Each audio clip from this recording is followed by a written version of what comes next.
ಆ ಉತ್ತರ ಕರ್ನಾಟಕದ ಜನರಿಗೆ ಇವತ್ತು ನಾವು ಯಾವ ಪದ್ಧತಿಯಲ್ಲಿ ಕೊಡ್ತಿದ್ವಿ ಅಂದ್ರೆ, ಬಸವನಗೌಡರಿಗೆ ಗೊತ್ತಿದೆ, ಅವರು ಸಹಕಾರಿ ಕ್ಷೇತ್ರದಲ್ಲಿ ಕೆಲಸ ಮಾಡ್ತಾ ಇದ್ದಾರೆ, ಸಂಸ್ಥೆಗಳನ್ನು ಕಟ್ಟಿದ್ದಾರೆ. ನಬಾರ್ಡ್ದವರು ನಮಗೆ ಪ್ರತಿ ವರ್ಷ 40% ನಾವು ಸಾಲ ಹಂಚಿರೋದ್ರಲ್ಲಿ 1,000 ಕೋಟಿ ನಾವು ಸಾಲ ಹಚ್ಚಿದ್ರೆ 400 ಕೋಟಿ ಅವ್ರು ಕೊಡ್ತಾರೆ, 600 ಕೋಟಿ ಜಿಲ್ಲಾ ಮಧ್ಯವರ್ತಿ ಬ್ಯಾಂಕ್ಗಳ ಸಾರ್ವಜನಿಕರಿಂದ ಡಿಪಾಸಿಟ್ ಅನ್ನ ಕಲೆಕ್ಟ್ ಮಾಡಿಕೊಂಡು ಅದರಿಂದ ನಾವು ರೈತರಿಗೆ ಸಾಲವನ್ನು ಕೊಡ್ತೀವಿ. ಅದರದ ಬಡ್ಡಿ ಕೇಂದ್ರ ನಮ್ಮ ರಾಜ್ಯ ಸರ್ಕಾರ ಕೊಡ್ತೀವಿ.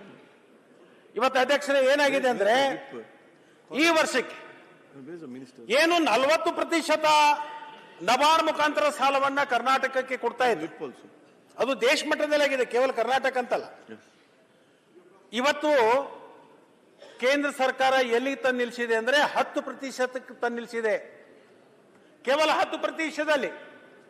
ಇವತ್ತು ಯಾವ ಆರ್ಥಿಕವಾಗಿ ಬಲಗಳಿದಾವೋ ಅವರಿಗೆ ಸಾಲವನ್ನು ಹೆಚ್ಚು ಕೊಡ್ಲಿಕ್ಕೆ ಆಗಲ್ಲ.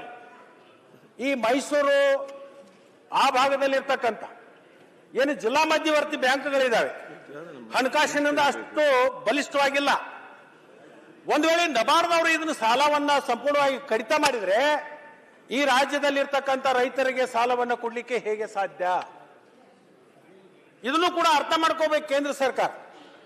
ಇವತ್ತು ಕೇಂದ್ರ ಸರ್ಕಾರ ಏನು ರೈತರ ಆದಾಯವನ್ನ ದುಗುಣ ಮಾಡಬೇಕು ಅಂತಕ್ಕಂಥ ಕನಸನ್ನು ಇಟ್ಕೊಂಡಿದೆಯೋ, ಆ ಕನಸು ನನಸಾಗಬೇಕಾದ್ರೆ ಕೇಂದ್ರ ಸರ್ಕಾರದ ಸ್ವಾಮ್ಯತ್ವದಲ್ಲಿರ್ತಕ್ಕಂಥ ನಬಾರ್ಡ್ ಬ್ಯಾಂಕಿನಿಂದ 50% ಆದರೂ ಸಹಿತ ಅವರು ಕೊಟ್ಟಾಗ ಮಾತ್ರ ರೈತ ಸಾಲವನ್ನ ಪಡ್ಕೊಂಡು, ಬಡ್ಡಿ ರಹಿತದಿಂದ ಇವತ್ತು ಸಾಲವನ್ನು ಪಡ್ಕೊಂಡಿರ್ತಕ್ಕಂಥ ರೈತ ಸ್ವಲ್ಪ ಸಬಲ ಆಗ್ಲಿಕ್ಕೆ ಅದು ಸಾಧ್ಯ ಆಗ್ತಿದೆ. ಆ ಕೆಲಸವನ್ನ ಈ ರಾಜ್ಯದಿಂದ ಆಯ್ಕೆಯಾಗಿ ಹೋಗಿರ್ತಕ್ಕಂಥ ಎರಡೂ ಪಕ್ಷದ ಲೋಕಸಭಾ ಸದಸ್ಯರು 28 ಜನ ಇದನ್ನ ಲೋಕಸಭೆಯಲ್ಲಿ ವಿಷಯವನ್ನ ಪ್ರಸ್ತಾಪ ಮಾಡಿ ಕೇಂದ್ರ ಸರ್ಕಾರದ ಮೇಲೆ ಒತ್ತಡ ತಂದು ಕನಿಷ್ಠ 50% ಸಾಲವನ್ನ ಕೊಡ್ತಕ್ಕಂಥ ಕೆಲಸ ಅದು ಕೇಂದ್ರ ಸರ್ಕಾರ ಮಾಡಬೇಕು ಅಂತಕ್ಕಂಥದ್ದನ್ನು ನಾನು ವಿನಂತಿಯನ್ನು ಮಾಡ್ಕೋತೀನಿ. ಅಧ್ಯಕ್ಷರೇ, ಇನ್ನು ಕೊನೆಯದಾಗಿ ಒಂದೆರಡು ಸಣ್ಣ ಪುಟ್ಟ ವಿಷಯಗಳಿದೆ. ಈ ಜಮಖಂಡಿ ತಾಲೂಕದಲ್ಲಿ ಕಂಕನವಾಡಿ ಗ್ರಾಮ ಅಂತೊಂದಿದೆ, ಬಸವನಗೌಡರಿಗೆ ಗೊತ್ತಿದೆ. ಅದು ಯಾವಾಗ 100 ಜನ ಸಾವನ್ನಪ್ತಾರೋ ಗೊತ್ತಿಲ್ಲ ಅಧ್ಯಕ್ಷರೇ.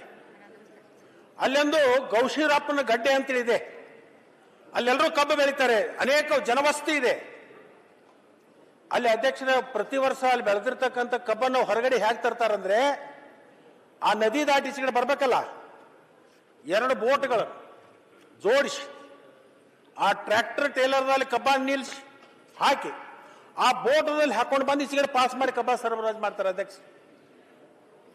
ಅದಕ್ಕೆ ದಯಮಾಡಿ ರಾಜ್ಯ ಸರ್ಕಾರ ಅದ್ರ ಬಗ್ಗೆ ಮುತುವರ್ಜಿ ವಹಿಸಿ. ಯಾಕಂತಂದ್ರೆ ನಾಳೆ ಅನಾಹುತ ಆದ್ರೆ ಎಷ್ಟೇ ದುಡ್ಡು ಕೊಟ್ಟರು ಆ ಜೀವಗಳು ಬರಲ್ಲ. ಅದಕ್ಕೆ ಏನಾದ್ರೂ ಒಂದು ಮುತುವರ್ಜಿ ವಹಿಸಿ, ಅದು ನೀರಾವರಿಯಿಂದ ಇಲಾಖೆನೋ ಪಿಡುಬಡಿ ಇಲಾಖೆನೋ ಯಾವುದೇ ಒಂದು ವಿಶೇಷ ಪ್ರಕರಣ ಎಂದು ಅಲ್ಲೊಂದು ಬ್ರಿಡ್ಜ್ ಮಾಡಿಕೊಟ್ರೆ ಅಲ್ಲಿ ಜನವಸತಿಗೆ ಹೋಗಿ ಬರ್ಲಿಕ್ಕೆ ಮತ್ತು ಅವರಿಗೆ ದಾಟ್ಲಿಕ್ಕೆ, ಕಬ್ಬು ತರಲಿಕ್ಕೆ, ಅವ್ರು ಬೆಳೆದಿರ್ತಕ್ಕಂಥ ಬೆಳೆಯನ್ನ ಹೊರಗಡೆ ತರಲಿಕ್ಕೆ ಅನುಕೂಲ ಆಗ್ತದೆ. ಅದನ್ನೊಂದು ವಿಶೇಷ ಪ್ರಕರಣ ಅಂತ ಹೇಳಿ ಆ ಕಂಕನವಾಡಿ ಮುಂದಿರ್ತಕ್ಕಂಥ ಗೌಶೀರಪ್ಪನ ಗಡ್ಡಿಗೆ ಒಂದು ಬ್ರಿಡ್ಜ್ ಮಾಡಿಕೊಡುವಂತದ್ದು ಅವಶ್ಯಕತೆ ಇದೆ. ಆ ಭಾಗದ ಎಲ್ಲಾ ರೈತರು ಬಂದು ನಮ್ಗೆಲ್ರಿಗೂ ವಿನಂತಿಯನ್ನು ಮಾಡ್ಕೊಂಡಿದ್ದಾರೆ, ಬಹುತೇಕ ವಿರೋಧ ಪಕ್ಷದವರಿಗೆ ಬಂದ್ ಮಾಡ್ಕೊಂಡಿರ್ಬೇಕು. ಇದು ಸರ್ಕಾರಕ್ಕೆ ಗಮನಕ್ಕೆ ತರಬೇಕು. ಸಿದ್ದು ಸೌದಿ ಅವರು ಆ ಕ್ಷೇತ್ರದ ಪಕ್ಕದಲ್ಲಿ ಇರೋ, ಅದಕ್ಕೆ ಅಲ್ಲಿ ಬಾರ್ಜಿ ಮುಖಾಂತರ ತರ್ತಕ್ಕಂಥದ್ದು ನಿಲ್ಲಬೇಕು. ಅದು ನಿರಂತರವಾಗಿ ಅವರಿಗೆ ಶಾಶ್ವತ ಪರಿಹಾರ ಸಿಗಬೇಕಾದ್ರೆ ಅಲ್ಲೊಂದು ಬ್ರಿಡ್ಜ್ ಆಗ್ತಕ್ಕಂಥದ್ದು ಅವಶ್ಯಕತೆ ಇದೆ ಅಂತಕ್ಕಂಥದ್ದನ್ನ ಈ ಕಳೆದ ವರ್ಷನೂ ಇದು ಪ್ರಸ್ತಾಪ ಮಾಡಿದ್ರಿ ನೀವು.